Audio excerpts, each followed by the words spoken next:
Hi there. I'm going to make one more attempt to create a video post. I'm down in the Yucatan right now, and that's great in a lot of ways. But being here, I have to rely on my laptop, and when trying to make a video post, I missed the quality of the microphone I have if I were back in Vermont at my office. And also, I really kind of miss something about the video. I mean, so far I've spent many and many an hour and come up with video posts where the video part of what I've been doing and the audio part are just not dancing to the same music, and one is either lagging behind or leading the other by a second or two. So here goes. So, what I really want to talk about and share is kind of some of the teachings around rites of passage. So, I've been involved in Vision Quests, and of course, Vision Quest includes rites of passage work for about 37 years in terms of leading those programs. And so, I want to just speak about, let's just say, one particular rite of passage, which is kind of the way a puberty ritual in, let's say, Borneo might go for boys, and then talk about some of the differences, which are slight but important, between how it might go for boys and girls. But then really talk about some of the themes there and what they have to say about some of the sort of faddish ways modern life, some of some of the programs in modern life, in fact, are regressive rather than forward moving. So, so here's that. Yeah, if you grew up as a young boy in Borneo, you know, you'd be brought into this world, and you'd have a fairly rich and community life for your first 10 and 12 years. You know, lots of people, adults, siblings, extended family, aunts, uncles, grandparents, always people to play with and be engaged with. So it would be a pretty much a wonderful childhood. But there would come a day where the elder men would come into the village, and they'd all be painted, painted as, in some ways, very frightening creatures. They might be wearing masks, but they might be painting. And they were painted with to represent the gods, these really frightening sources of energy that could be both terrifying and liberating. So they'd come in and they would grab the boy and kind of pull him away from his mother, who would play this game of protesting to the whole thing. And then they would carry the young boy out into, we'll just call it the woods, the jungle, into nature, where that boy would be initiated uh, into manhood. So, first of all, I want to say, so the boy was removed from this peaceful, womb-like, nurturing life. It wasn't elective. It wasn't like, well, I'll do it. It didn't depend on him giving consent. And some of these rituals and ceremony were fairly intense, fierce. Um, so the first part of that ritual is separation, removal from the scene that the boy, the child, has known for his life up until that point. So there would be separation, and then it would be a death and a rebirth ritual. So the death ritual was the boy would be taught that who he was up until this time, a boy, would die. And certainly, and the whole culture knew that something had to die for this initiation to take place. And very often in cultures like that, it was pretty obvious that the name of the child was considered provisional. You know, the name he was given by the parents or whoever was a name that he would have for 12, 13, 14 years, at which point he would be given his true name by the representatives of the gods and the elders. So there would be this kind of separation and a death and a rebirth ritual. And I'll get to the rebirth part later. So in all of that, so the boy would be removed, and then he would be removed and separated, and he would be given a set of teachings. Now, the first set of teachings was about his relationship to the transcendent realms. These elders, these men, were all dressed as forces of the transcendent realms, gods, goddesses, and primal energies of the jungle. And he would be taught about his relationship, the stories, about his, a man's, an adult's purpose and what he was here for and what his role was to do the work of the gods. So first he'd be given the teachings about the transcendent realm. Then he would be given the teachings about himself as an adult in this tribe and village. So what it was expected of him to express that here,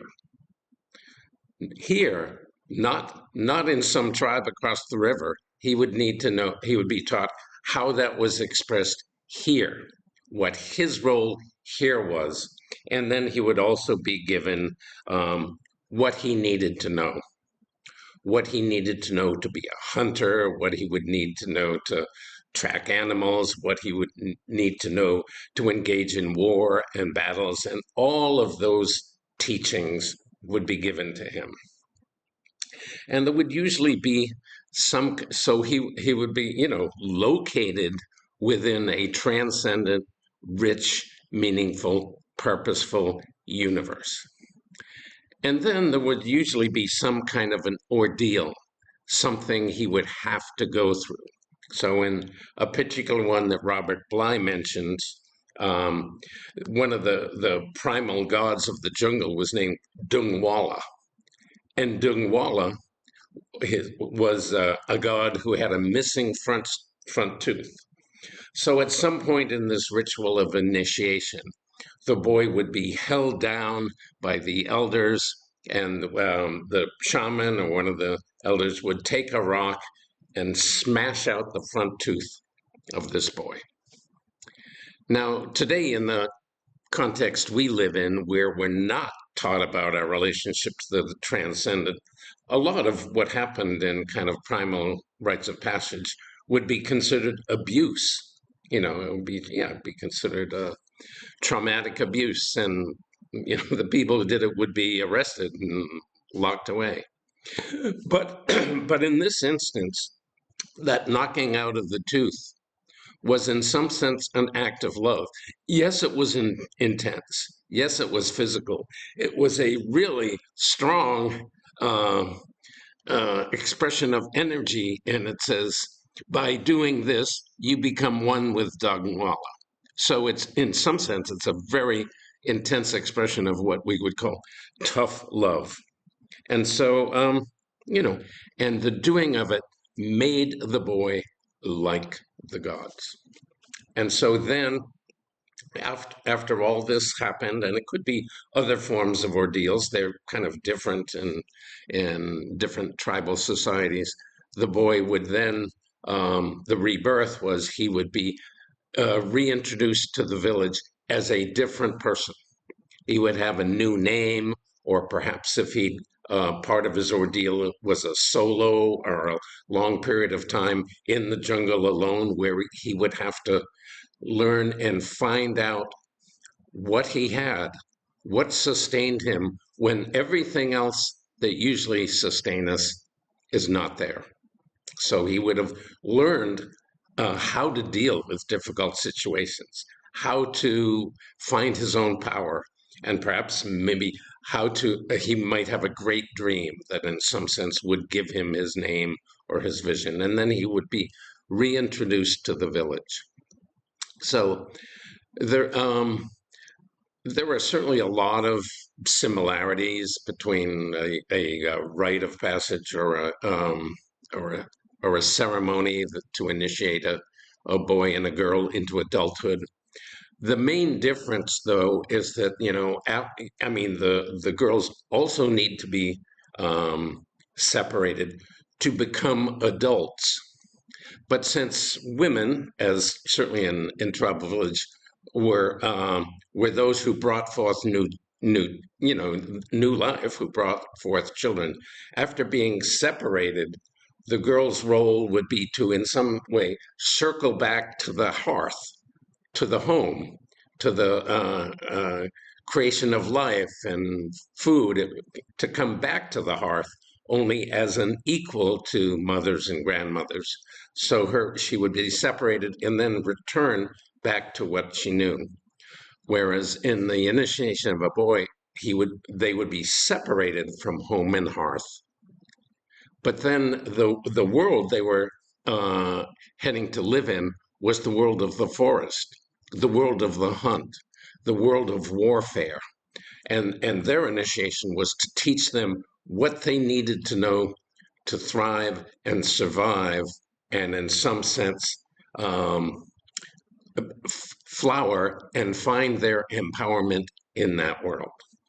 So that's kind of a basic thing I want to say between about rites of passage. So there's always to me, one of the things that's embedded in rites of passage is, um, yeah, and they can vary differently a lot from culture to culture. But one thing that's always there is the movement forward or back. So, in other words, so the world that the boy has known up until that point was the world of nurturing. He was still in the force field of mother, of women, the village, the hearth. He was still immersed in the world of dependency, you know, and that's a force. I mean, that's a need in every one of us. There's a part of us, oh, we just want to feel safe, connected, like we belong, and so that there's this tendency to just want to stay in that world where everything is like easy and there's no conflicts, and we're, yeah, sustained and nurtured and fed, and um, so that's a force that's in every one of us. But what the rite of passages would do in that world was to, in a sense, move the boy out of that world to teach him what he needed to do in the wider world.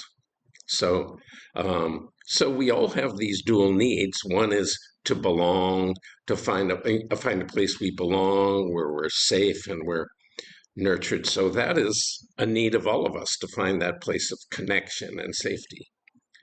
But another thing that we all need is to be empowered, to find our strength and our power, to learn what we need to do to actually then be not in the world of the village, but out in the world. And as we all know, the world isn't just nice. There are dangers in the world. There are, whether it's in a tribal situation, dangers in the forest. There are snakes. There are animals who could eat you. There are dangers, again, warfare. There are dangers you have to take on if you're going to protect the village from larger forces. And, even in today's today's world, where it's very different and way less primal, but yeah, it's nice to have those kind of places where you're safe and warm and things are good. But you know, the world and nature are not nice. We'll never get rid of a world that won't have dishonest people, con men, con women, predators, dangers. And so the kind of purpose of a rite of passage was to actually move a child out of the realm of dependency and into the realm of empowerment, where he or she was forced to learn and face difficult events, difficult feelings, difficult situations, and find his or her strength and power there. So, I see the old clock is ticking on, and so I want to just kind of mention what this means to me. Is like in a lot of the um, things I see and hear today even these things put forth as being spiritual or I've got in touch with my essence. I feel like the crucial point is this regressive or forward moving. So I'll give an extreme example. I have a uh, someone I know he's older than me, who is 78 years old, and he still is always talking about his birth trauma.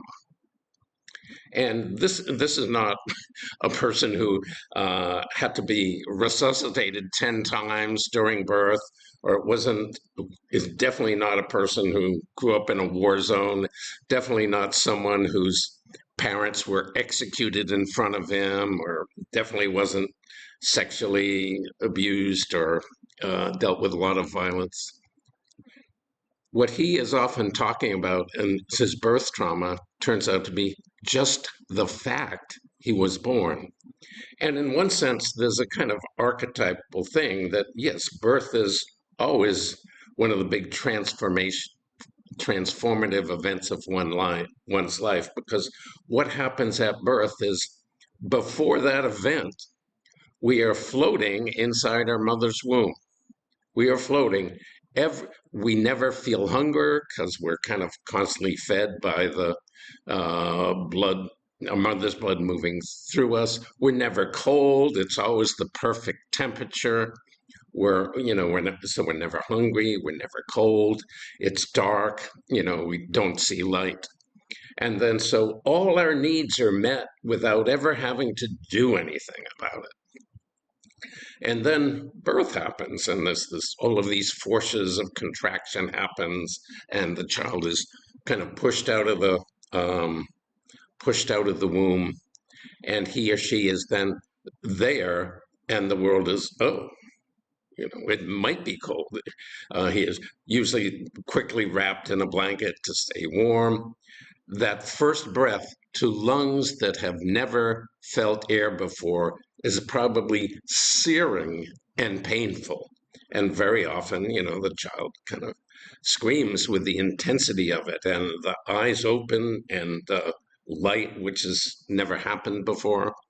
And then, so in that sense, it is in one sense, traumatic. It goes from this situation where all your needs are fulfilled to this situation where all of a sudden things are conditional, there or not, and we get hungry, and we scream, and hopefully mother's there to feed us, or we're cold, or these things happen, and we have bowel movements, things which we never had to do before. So all of a sudden this kind of trauma from birth, which is where all of our needs were met, and without us having to do anything, into a world where all of a sudden needs often don't get met and we have to do something, scream, whatever, and then hopefully there'll be a response. So, okay, it is a traumatic event, but nobody would say, I wish it never happened. Because something is born there. Consciousness is born. Because all of a sudden there is a separation, and you cannot have consciousness until you have this kind of separation. So when I hear not only my friend but a lot of people talk about birth trauma, it's this like constant going backwards to this like sense of, oh, everything was so good, and and then this happened, as if like, and that somehow they have to kind of create these practices, whether it's a constant internal a constant dialogue with the child to say, oh, I love you, you're sweet, and constantly affirming oneself. It's regressive. it is the exact opposite of a rite of passage. And so it's almost like um, that what happens in a rite of passage where one moves out of dependency into finding power and getting the abilities to survive. That's what rites of passages are for. So when people are constantly focusing on trauma, I mean, another thing I find regressive is this whole theory and movement these days about gentle parenting, where where the whole life of the whole family revolves around the child, and the child's wants and needs, instead of saying, yeah, sorry, that's the way it is, instead of the adult taking the leadership and becoming the authority or the model, uh, and doing the teaching that a child gets to watch and, in some sense, imitate and thus learn how to be in the world. The parent is always, oh, what do you need, baby? How do you feel? Maybe if we could do that. It's just like, it's an avoidance of moving forward and growing. And so, and yeah, I was just, yeah, not too long ago. And as many of you know, uh, well, I was watching a video that was about a website where people were taken into these darkness retreats, and where you can go into this situation when you're kind of like constantly in the dark for you know 23, 24 hours a day, and then people come out and they talk about, oh, I felt like this was so good, I felt so in touch with my essence, so in touch with who I am. I listened to it, and I'll just say, there was a part of me that said something's wrong with this. And yeah, I mean, and there were facilitators, and of course it was incredibly expensive.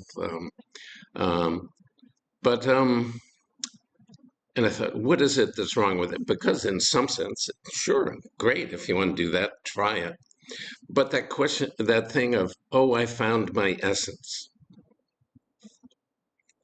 is like, I want to say, and this is going to sound funny, but your essence is not who you are. And that sounds funny. So, but let me give an example. Um, I live on a hillside in southern Vermont, and and the hill slopes up to the west. So, and there's a road, and then the forest continues, and that forest is just full of these really beautiful, enormous red oak trees. And when it comes to fall, and the road is right next to the driveway, if there are cars parked in the driveway, you hear about every 10 seconds, bang, bang, bang, as these acorns come plummeting down and, hit the metal car, and this loud noise ensues.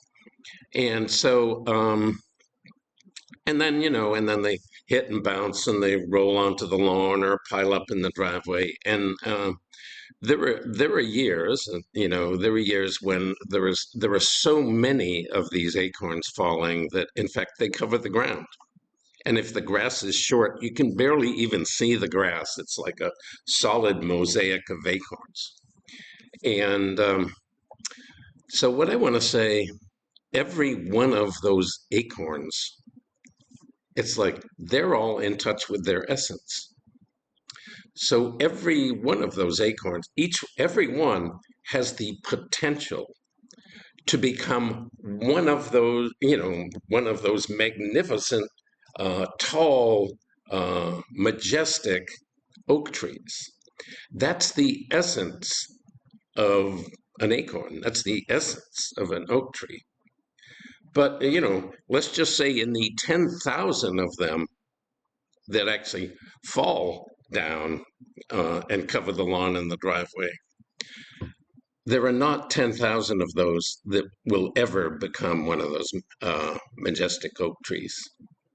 they come and they land, and they all have that essence where they could be, but then they meet the world. And maybe they don't land where there's any fertile soil. Maybe it's a really dry fall and there's not enough moisture. Maybe they land in this fertile soil, but there's a lot of shade, so they grow and are kind of twisted around to become who they are. So, what I want to say is the essence of the oak tree, the essence of those acorns is undifferentiated. The essence of those acorns has not yet lived in the world and actually become the oak tree that it actually is and will be.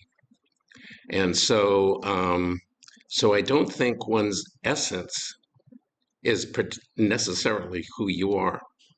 It's almost like who you are is not defined by your potential. In the world I live in, who you are is defined by your actions, your behaviors, your development of your skills. Who you are is made up of, yeah, there is this potential to go towards what's transcendent. There is this potential to go towards this rich, incredible unity with the God, unity to the mystery. But to live your potential, you have to bring that sense of transcendence, that connection into the life you lead. And to become yourself, it's not about going back. Psychology is always about being defined by where we come from. Yeah, and we all come from the womb. We all come from the unconscious. But instead of being defined by where we come from, it's the act of power and empowerment is to find who we are by where we're going and developing the capacities and the skills to get there. And that's it for today. And I hope this laptop has recorded this in some sense that's tolerable. All right. Blessings to you and good day.